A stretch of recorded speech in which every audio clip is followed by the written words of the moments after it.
Oi, viajante da vida! Você acha que quando a gente assume um compromisso na tarefa com Cristo, isso significa uma prisão e uma necessidade de renunciar a todas as outras coisas? Tem muita gente que foge do compromisso por causa disso. Na nossa próxima viagem, nós vamos entender com Kardec, lá no Evangelho segundo o Espiritismo, que o compromisso com Jesus não é um fardo, não é uma cruz para nós carregarmos, mas é um convite, uma oportunidade de trabalho. Então, enquanto roda a vinheta, você já aproveita para se inscrever no nosso canal, acionar o sininho para receber notificações, deixa um like agora. No final, se não gostar da palestra, pode deixar um dislike. E aí aproveita para comentar se gostou ou se não gostou e fazer sugestões de temas. Um grande abraço e boa viagem!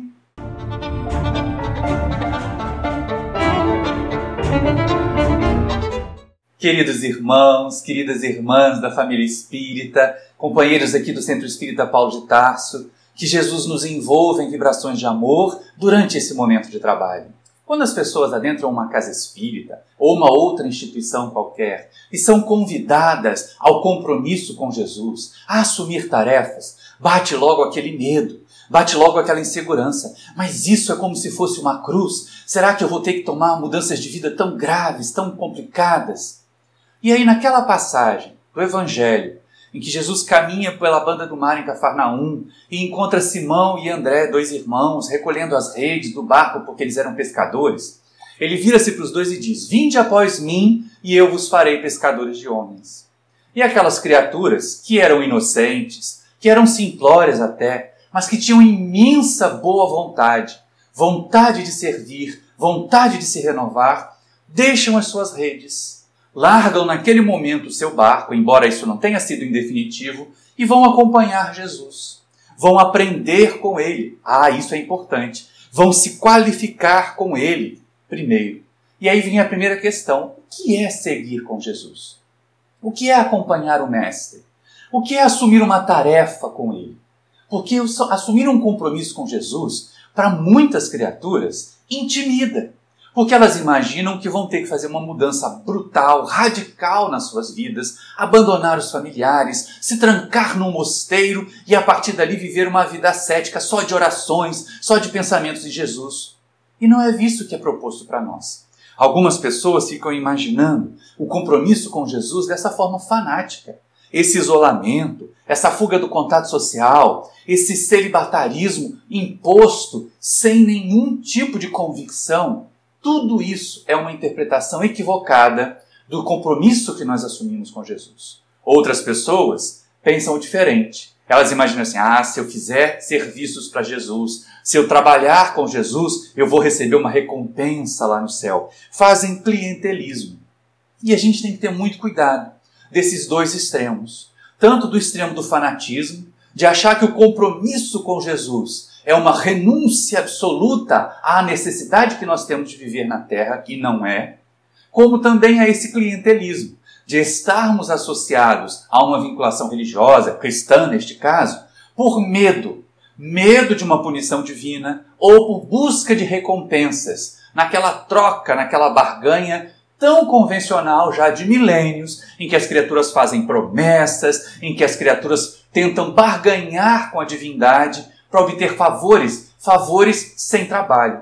Menos mal quando elas trabalham no bem, pensando ainda nesses favores. Mas aí nós caímos naquelas questões do Livro dos Espíritos, quando Kardec pergunta qual é a caridade que realmente tem valor, e os Espíritos respondem que é aquela feita com desinteresse. Mesmo esse cálculo, mesmo essa ponderação de que fazendo bem eu posso ter uma vantagem no mundo espiritual, eu posso conquistar uma posição de destaque, uma posição de relevo, ou uma nuvenzinha confortável para eu descansar pela eternidade, isso faz com que a caridade que nós pratiquemos tenha uma menor eficácia, tenha um efeito menor para o nosso progresso.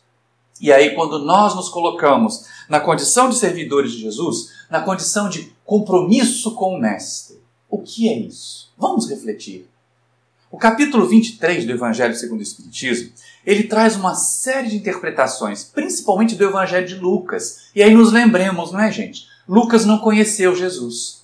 Lucas escreveu o seu Evangelho de ouvir dizer dos relatos de Maria, dos relatos de outros companheiros que tiveram contato com Jesus. Então é a interpretação do evangelista a respeito daquilo que ele ouviu, e não necessariamente uma transcrição. Por isso que ele, grego, traduzindo coisas que ouviu dos hebreus em aramaico algumas vezes, ou até no grego também, ele acabava colocando as suas cores, as cores do seu pensamento, em tons fortes, em tons marcantes, até para impressionar aquele povo da Grécia, o povo de cultura grega que iria ler o seu evangelho em prioridade.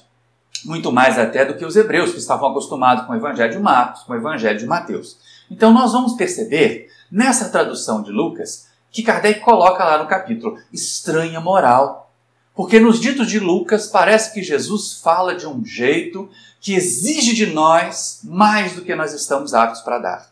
Mais do que nós temos necessidade. Afinal de contas, aprendemos na doutrina espírita, a reencarnação é uma oportunidade que nós temos de realizar o nosso progresso, sim, mas também de cumprirmos a parte que nos toca na criação, no aperfeiçoamento do mundo em que nós vivemos, de contribuirmos para o crescimento das pessoas que estão em torno de nós, principalmente daqueles que nos foram confiados pelo laço familiar, na condição de filhos, na condição de sobrinhos, na condição de netos, até na condição de irmãos, embora seja extremamente difícil vivenciar o compromisso com Jesus na família, mas nós vamos chegar a esse ponto.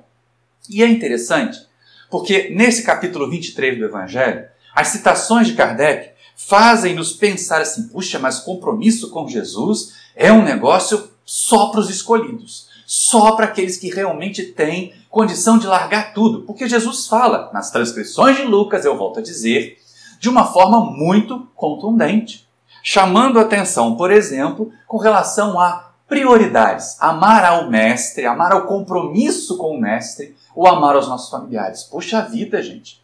A gente espera pela nossa cria, pelo nosso filho, pela nossa filhinha, pelos 9 meses, vamos percebendo aquele momento da transformação no corpo da mãe, vamos acompanhando nós que somos pais, sentindo o bebê chutar, desenvolvendo um afeto intenso. Isso também cria laços afetivos, estreita os laços afetivos dos familiares.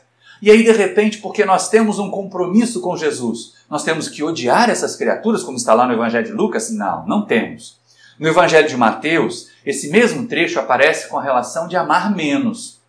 Quem ama mais a parentela, quem ama mais as vinculações familiares do que o compromisso assumido com Jesus, porque o compromisso assumido com Jesus, ele diz respeito ao nosso mundo íntimo, aos passos que nós temos que dar para o nosso aperfeiçoamento, porque por mais que nós amemos os familiares, nós não podemos fazer o progresso deles no lugar deles. Terá que ser uma conquista deles. O único indivíduo, o único espírito que nós podemos impulsionar o progresso somos nós mesmos.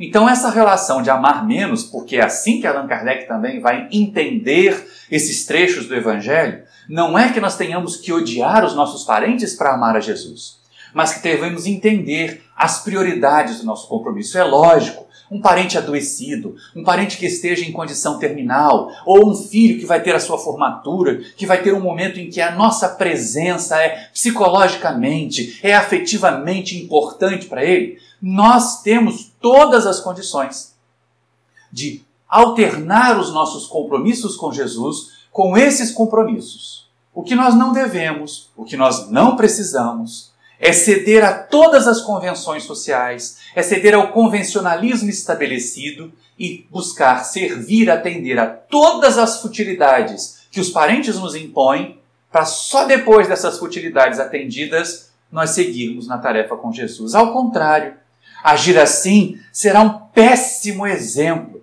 que nós daremos, principalmente aos mais pequeninos. Porque se nós estaremos presentes em todas as festas e só quando não tem festa é que a gente vai à reunião que assumiu o compromisso, vai fazer a palestra que assumiu o compromisso de fazer, nós estamos dizendo para eles, olha, vocês não precisam se preocupar com o lado espiritual da vida.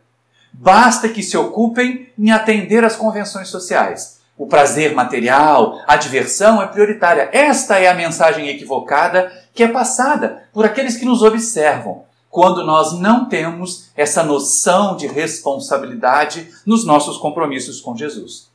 Mas esse compromisso com Jesus requer sim equilíbrio, requer sim ponderação. Imagina, tem gente que às vezes leva ao tal extremo esse compromisso que mesmo enfermas, elas insistem em continuar desenvolvendo atividades até que seus corpos não aguentem mais e acabarão por chegar ao mundo espiritual até na condição de suicidas, o que é um problema muito sério. Então nós temos que ter toda a ponderação nesses compromissos, entender o que é prioridade no nosso caminho evolutivo, entender o que é prioridade na nossa busca.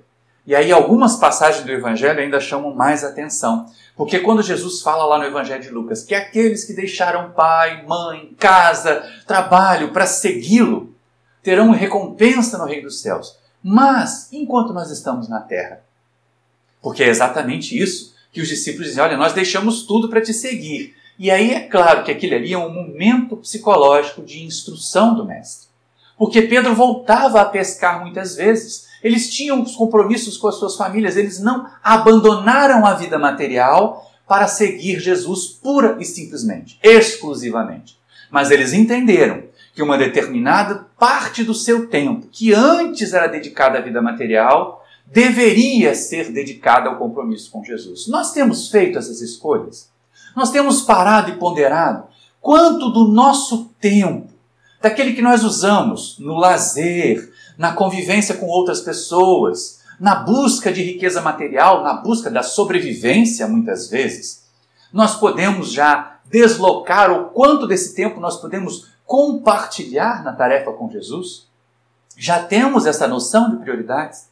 Porque é exatamente isso que Jesus tende a ensinar aos seus discípulos. Os valores da alma vêm primeiro. Não é à toa que o mestre dizia, buscai primeiro o reino dos céus e as outras coisas vos serão dadas por acréscimo.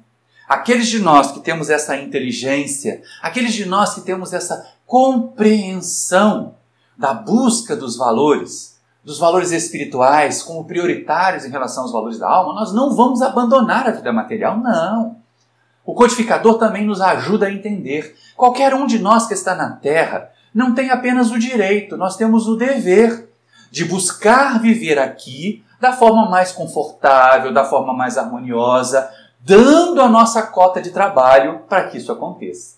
Muita gente quer apenas fruir dos prazeres, do conforto, da tranquilidade, à custa do trabalho dos outros, à custa do esforço dos outros. Isso acontece muito frequentemente com aqueles adolescentes que acham que precisam e devem receber tudo dos pais, sem nenhum tipo de contribuição. É verdade. Eles estão estudando, é verdade. Eles estão investindo no seu futuro. Mas, se de um ponto de vista não podem trabalhar ainda para obter os valores financeiros que vão garantir aqueles prazeres que eles querem experimentar, eles podem em casa, eles podem no lar fazer a sua contribuição. E cabe a nós, educadores do lar, exigir que assim seja, ensinar que assim seja. Melhor ensinar do que exigir, não é? Porque é por aí que a gente consegue realmente dar conta desse compromisso com Jesus, que é a convivência familiar, e nós vamos chegar nele. Eu tenho falado, o compromisso familiar com Jesus é o mais difícil de todos. Vários outros são fáceis de cumprir, mas compromisso com Jesus dentro do seio da família, quanta dificuldade, principalmente quando nós nos mantemos prisioneiros das convenções.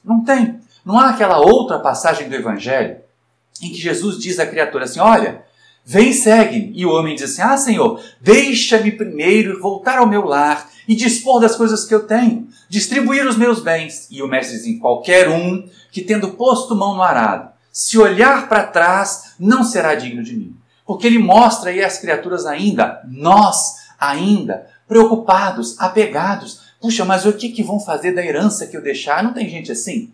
O que eu estou ganhando? Para quem que eu vou direcionar? Ou eu tenho que dar pelo menos uma justificativa para as pessoas a respeito do que eu vou fazer agora. Eu vou deixar de ganhar mais dinheiro para poder cooperar com Jesus. E fica nessa dubiedade, nessa ansiedade de atender aos clamores dos terrenos, principalmente das criaturas que nos cercam, e de atender ao compromisso que o nosso sentimento, que o nosso coração, que nós espíritos, às vezes planejamos, antes de reencarnar, assumir com Jesus, para vivenciar com o Mestre.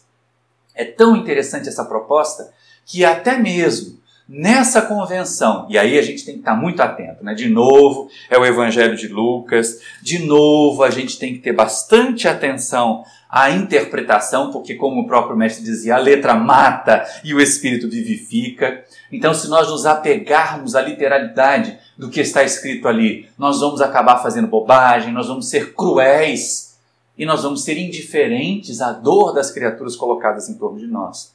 A passagem mais aguda, a passagem mais grave nesse capítulo 23 do Evangelho segundo o Espiritismo é quando Jesus conversa com uma determinada criatura e ele diz assim: mestre, eu te seguirei, mas antes deixa-me ir enterrar o meu pai que havia morrido.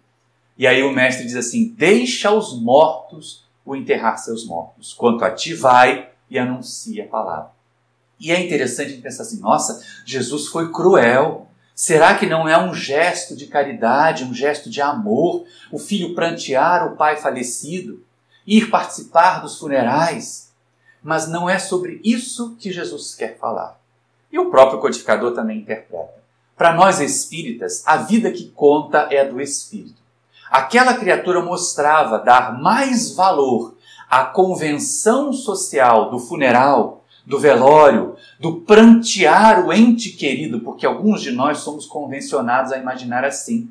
É claro que espíritas sentiremos saudades, sentiremos a dor da desencarnação, e esta dor vem nos marcando desde o ano 2020 com a pandemia de Covid-19, quantas perdas materiais nós temos experimentado, quantas desencarnações de entes queridos, próximos ou conhecidos, que fizeram parte da nossa vida, que contribuíram para o nosso crescimento, e agora nós os pranteamos. Sim, o espírita vai prantear.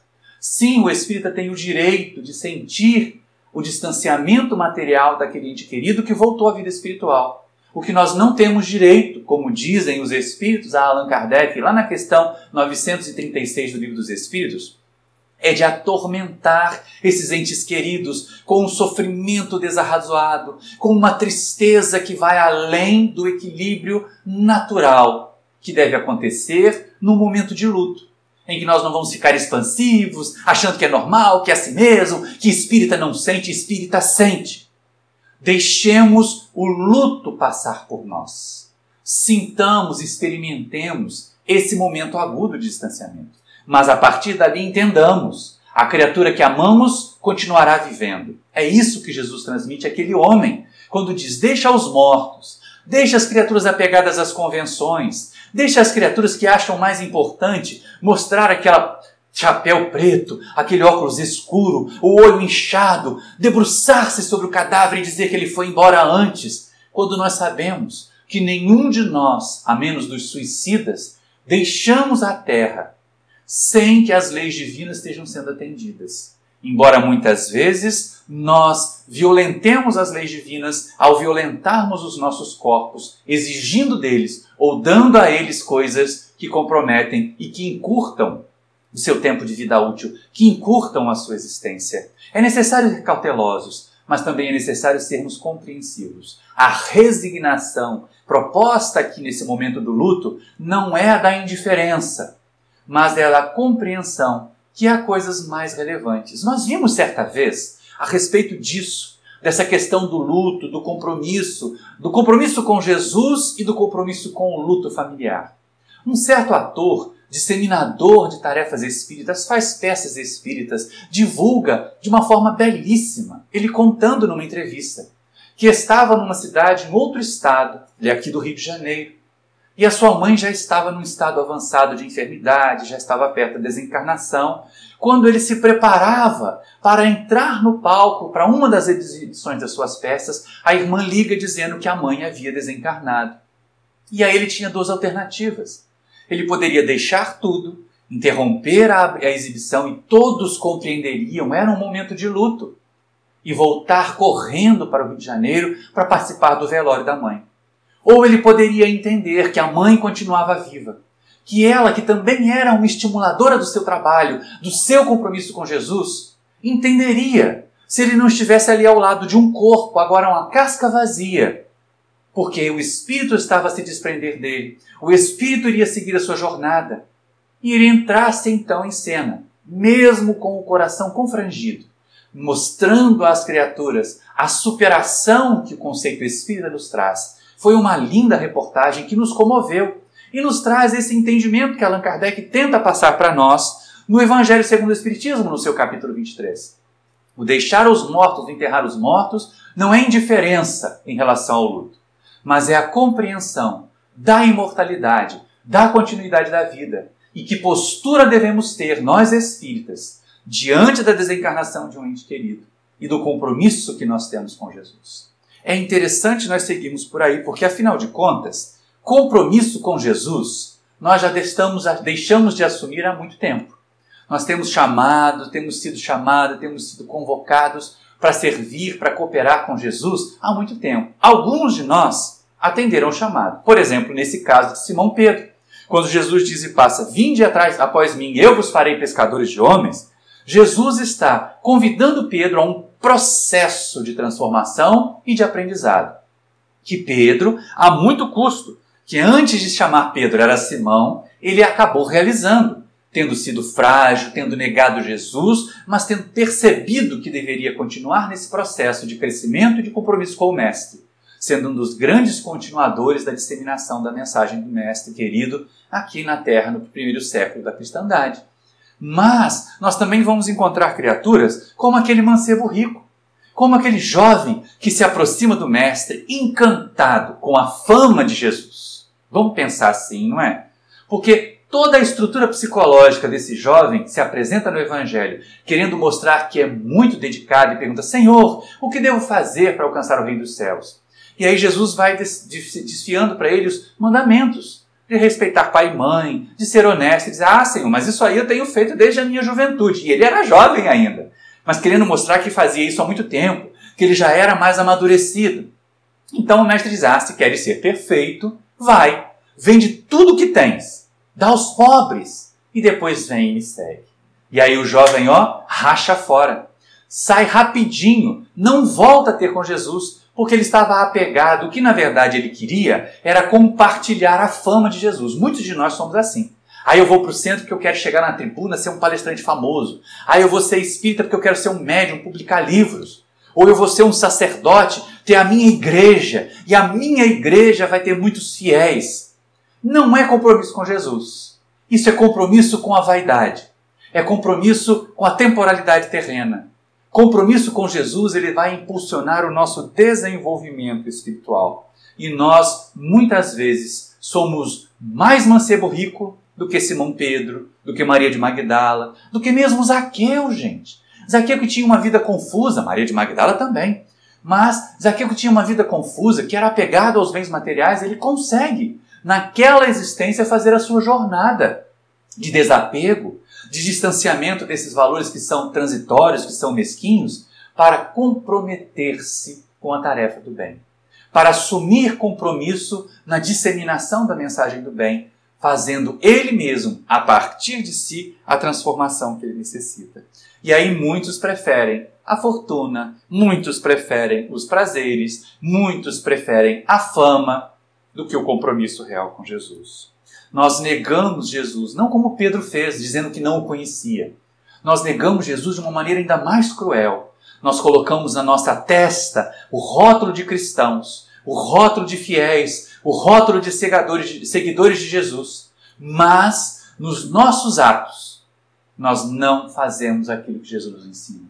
Nós negamos Jesus quando colocamos uma Bíblia debaixo do braço, quando pegamos um Evangelho segundo o Espiritismo e vamos para o centro, e depois publicamos nas redes sociais aquele monte de fofoca, aquele monte de fake news, foto com arminha dizendo que bandido bom é bandido morto, que tem que ser violento mesmo com aqueles que pensam diferente de nós. Não, meus irmãos.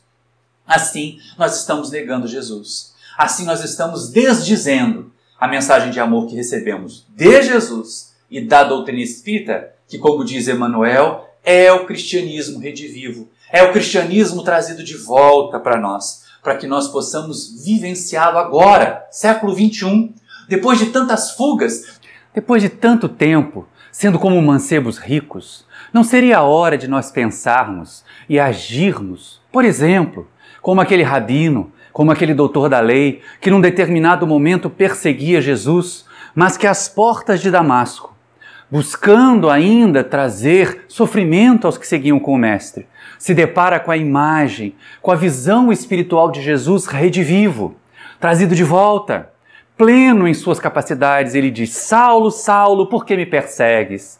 Difícil te é recalcitrar o anti-aguilhão. E aí aquele doutor da lei orgulhoso, vaidoso, que imaginava que a lei de Moisés devia ter supremacia, prevalecer sobre todas as demais, por puro orgulho, por pura vaidade, cai por terra. Olha para aquele mestre e diz: Senhor, o que queres que eu faça? E aí Jesus diz a ele para entrar na cidade. Ato contínuo, o mestre então vai a Ananias, um colaborador, um amigo dos cristãos que trabalhava ali em Damasco, e diz: Ananias, vai até Saulo, porque ele está sofrendo e precisa de orientações. Mais ou menos nesses termos. E aí Ananias fica temeroso, porque ele sabia da fama de perseguidor de Saulo. E Jesus diz assim: ele é para mim um vaso escolhido, e eu lhe mostrarei o quanto deve padecer por amor do Evangelho. Ou seja, naquele momento, o recalcitrante, o que fugia dos convites, que Jesus já buscava há muito tempo, terá que fazer uma jornada de reconstrução. O sofrer para mostrar, para o trabalhar em prol do Evangelho, não é uma obrigação de todas as criaturas que assumem compromissos com Jesus. Não!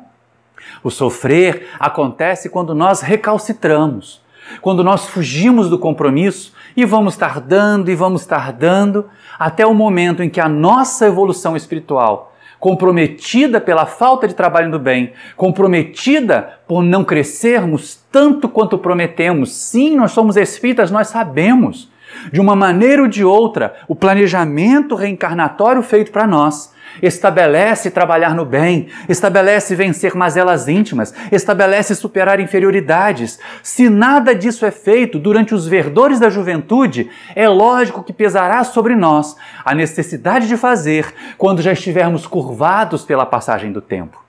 Por isso Saulo, já adulto, já maduro, teve que fazer essa jornada de sofrimento, sim, de renúncia também, para assumir os compromissos que ele já deveria ter assumido com Jesus há mais tempo.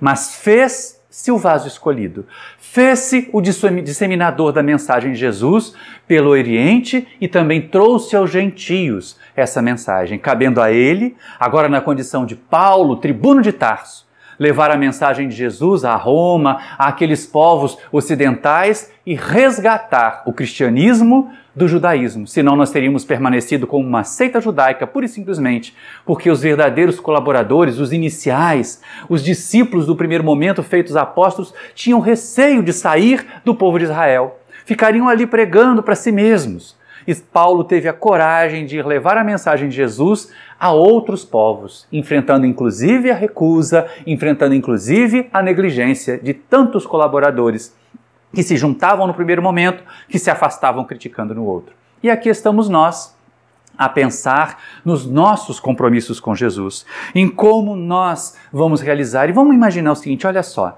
não deve ser um fardo. Ninguém tem que virar monge espírita para poder servir com Jesus. Pelo menos nas fileiras do Espiritismo nós podemos ter essa tranquilidade. Nenhum de nós precisará ser um monge espírita.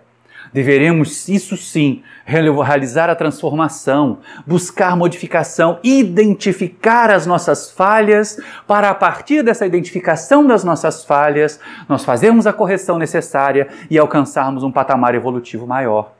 Então nós temos compromissos com Jesus, assumidos principalmente ao cuidar de nós mesmos, ao cuidar da nossa evolução. Ao cuidar da nossa evolução, ao impulsionarmos o nosso progresso, nós assumimos compromisso com Jesus. É compromisso com Jesus e é compromisso conosco.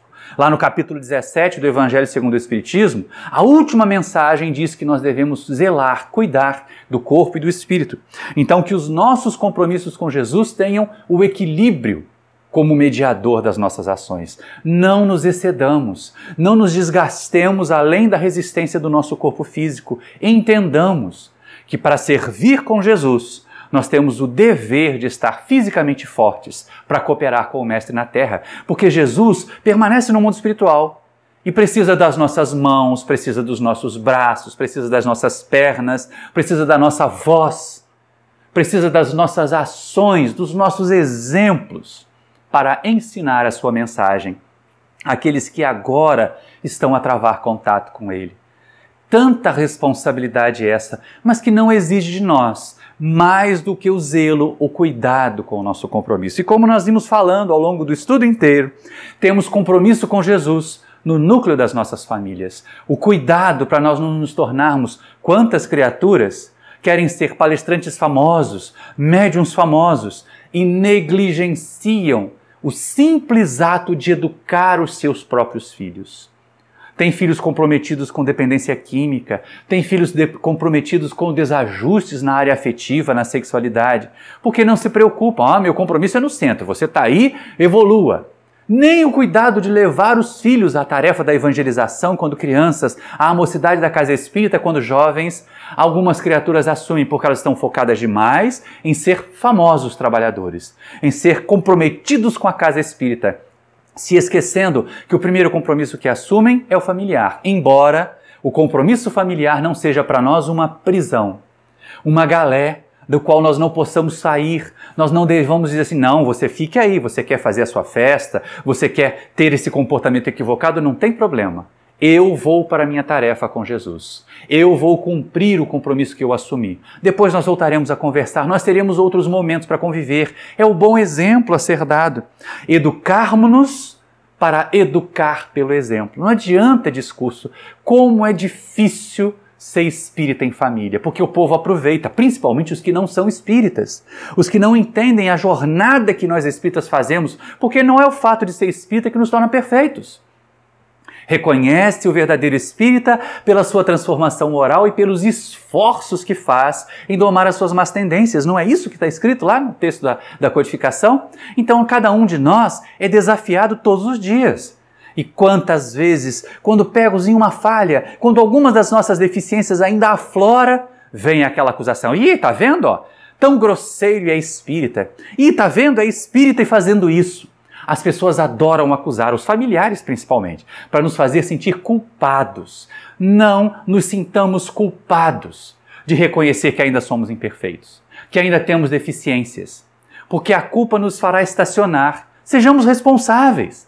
Assumamos o compromisso em família, mas sejamos também membros da grande família da humanidade e possamos dar a nossa contribuição muito mais pelo exemplo do que pelos discursos, para que eles também tenham vontade de se educar, para que eles percebam o imenso prazer que o trabalho com Jesus traz para nós. Nós temos compromisso com Jesus na nossa vivência em sociedade. Assim como a família consanguínea, a sociedade é a família humana. E a partir dali nós vamos vivenciar Jesus sendo exemplos. Já que nós queremos mudanças na sociedade, vamos ser os modelos da mudança que nós queremos, como não era assim que dizia o Mohandas Karamchand Gandhi? Que nós deveríamos ser a mudança que nós queremos para o mundo? Então, se nós desejamos um mundo, uma sociedade mais honesta, não sejamos desonestos. Se nós desejamos uma sociedade mais branda, sejamos nós os pacíficos e pacificadores que a sociedade precisa. Vamos apagar incêndios em vez de lançar combustível nas discussões, nas brigas, nos desentendimentos. Demorei muito para conseguir aprender isso. As redes sociais são um ambiente tóxico. Muitas vezes nós não temos coragem de dizer, olhando no olho das pessoas, nem diante das câmeras, aquilo que nós dizemos nas redes sociais. E aí partimos para os embates, em vez de partir para os debates. Num debate sério, as criaturas deveriam cada uma apresentar a sua posição e juntas construírem uma posição melhor, normalmente um caminho do meio, uma identificação das melhores partes de cada posição para encontrar uma nova maneira de ser. Mas hoje nos debates as pessoas só querem ser vitoriosas, elas não querem ter razão, elas não precisam estar certas, elas só querem mostrar que o outro está errado.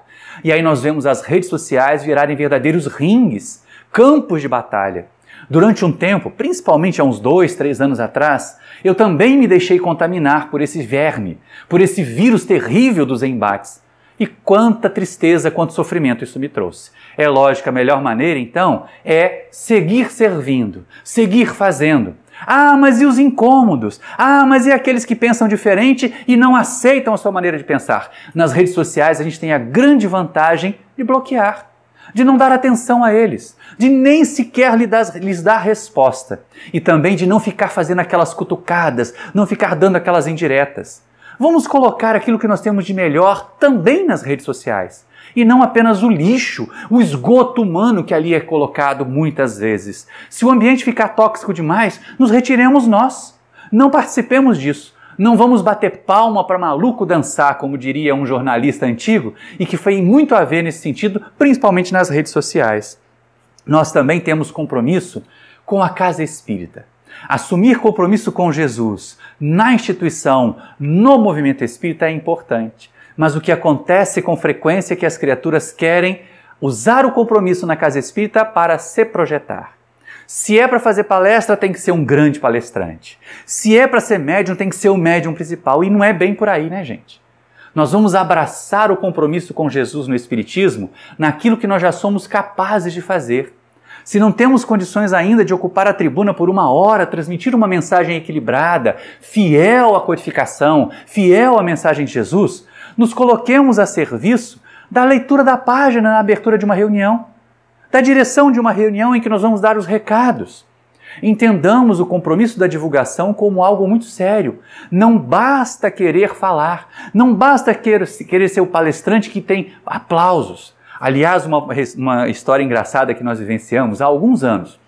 Nós fomos fazer palestra numa cidade do interior aqui do Rio de Janeiro e num domingo de manhã. E aí, após quase 1 hora de palestra, sempre tem aquele momento da rodinha, da conversa, né, do momento das congratulações, que elas acontecem quando o trabalho é bem feito, e aí nós atribuímos a Jesus a qualidade desse trabalho, aos méritos dos benfeitores espirituais que trouxeram a inspiração. E aí uma companheira daquela casa chegou e disse para o dirigente: "Tá vendo?", virando para o dirigente que estava ao meu lado, "eu falo que nem ele. Você devia me programar mais para fazer palestra no centro." Eu percebi que o dirigente ficou constrangido. Eu não conhecia, então podia ser mesmo uma grande palestrante, não que nós o sejamos. E aí depois, na hora do almoço, já em reservado, já na companhia só desse companheiro dirigente, ele nos esclareceu: essa nossa irmã tem problemas psicológicos. Ela tem uma necessidade imensa de se projetar. A única vez que nós a convidamos para fazer uma palestra no centro, ela falou uma quantidade tão grande de atrocidades que nós agora temos receio, temos medo de colocá-la na tribuna e ela acabar chocando as pessoas que estão ali, que podem vir a primeira vez buscando consolação, buscando conforto. Então, não se impressione, é apenas mais uma irmã em tratamento nas fileiras do trabalho espírita. E muitas vezes é exatamente isso que acontece. Nós somos doentes que nos tratamos ao assumir o compromisso com Jesus. Quando nós assumimos compromisso com Jesus na evangelização, entendamos bem, é o melhor investimento que uma casa espírita pode fazer. É a desobsessão de encarnados mais eficiente que uma casa espírita pode fazer, que é a evangelização das crianças e dos jovens. Então não façamos de improviso, não façamos de má vontade, nos qualifiquemos para evangelizar. Tanto as crianças quanto os jovens merecem de nós toda a nossa atenção, todo o nosso carinho, todo o nosso cuidado. Porque esse compromisso com Jesus vai nos alçar a uma condição de servidores, de cooperadores com o Mestre. Alguns querem compromisso com a mediunidade. Então, se nós queremos compromisso com a mediunidade, nós precisamos vivenciar a mediunidade de acordo com as orientações que a codificação espírita traz para nós. Lá no Livro dos Médiuns, Allan Kardec relata para nós que os bons médiuns têm 4 características apenas. Eles são modestos, eles são seguros, eles são devotados e eles são sérios. Levam a vida, o compromisso a sério. Não quer dizer que eles vão à beira de um infarto para a reunião mediúnica receber espírito, que senão eles vão acabar se comunicando lá do outro lado. Mas eles estarão sempre cientes de que o seu compromisso é de grande responsabilidade. E cada atividade e cada compromisso que nós assumirmos na casa espírita deverá ser vivenciado com amor, com afeto. E sempre, se é no movimento espírita, nenhum de nós é obrigado a estar no movimento espírita. A doutrina espírita não se ocupa de fazer prosélitos. Se nós ainda temos afinidade por uma determinada prática mediúnica que usa apetrechos, que usa aparatos, busquemos o centro de Umbanda, o centro de Candomblé, onde isso é vivenciado com respeito, com carinho e com grande cuidado da espiritualidade também, principalmente quando se dedicam exclusivamente à prática do bem. Aqueles que se vinculam a mercadejar com os espíritos, à prática do mal, terão assistência equivalente aos seus objetivos. Mas as casas que não são espíritas e que se dedicam ao uso da mediunidade apenas e exclusivamente para fazer o bem, terão tanta assistência quanto qualquer casa espírita, e às vezes até mais. No livro Loucura e Obsessão, nós vamos ver Bezerra de Menezes assistindo, trabalhando em um terreiro de Umbanda. Porque uma casa bem orientada e bem assistida, focada em fazer o bem. Então sejamos fiéis. Se vamos permanecer no movimento espírita, sejamos fiéis a Kardec. Sejamos fiéis a Jesus. A prática da mediunidade com sinceridade, o discurso espírita baseado na razão, baseado na ciência e não no eu-espiritismo. Eu acho que tem que ser assim, eu li no Facebook que era desse jeito. Calma lá, não é desse jeito. O médium importante falou numa live que ele estava vendo a espiritualidade mudando a forma de trabalhar, atualizar Kardec, isso é coisa de gente obsidiada. O que nós precisamos hoje é entender, é compreender Kardec. Nós nem entendemos e compreendemos Kardec ainda e já tem doido querendo atualizar Kardec. Não. Sejamos daqueles fiéis a Jesus e ao codificador na nossa tarefa do bem. E aí nós lembramos, naquelas passagens lá de Mateus, de Lucas, que Kardec cita no capítulo 23 do Evangelho segundo o Espiritismo, o mestre falando que aqueles que houverem feito o compromisso com ele, que houverem deixado as coisas fúteis para abraçar essa tarefa de reconstrução de si mesmos e de atuação para a transformação para o mundo ser um mundo melhor, serão recompensados muitas vezes na vida espiritual. Então há recompensas, há sim recompensas no compromisso com Jesus. E nós devemos estar atentos para servir com o Mestre. Entender que o nosso compromisso com Jesus é de longa data. Jesus já trabalha em nosso benefício há muito tempo. Ficar sentado na casa espírita, querendo que a evolução chegue pela quantidade de passes que nós tomamos, pelas horas de palestra que nós assistimos, não nos fará assumir compromisso com Jesus. Não nos trará a oportunidade de servir com o Mestre. Compromisso com Jesus é permanente, é de todas as horas, é de vivência e requer fidelidade. A mesma que demonstraram tarefeiros do passado, que nós poderíamos fazer outra palestra citando a sua experiência, mas vamos nos lembrar daquele que é o patrono da nossa casa espírita, o Centro Espírita Paulo de Tarso.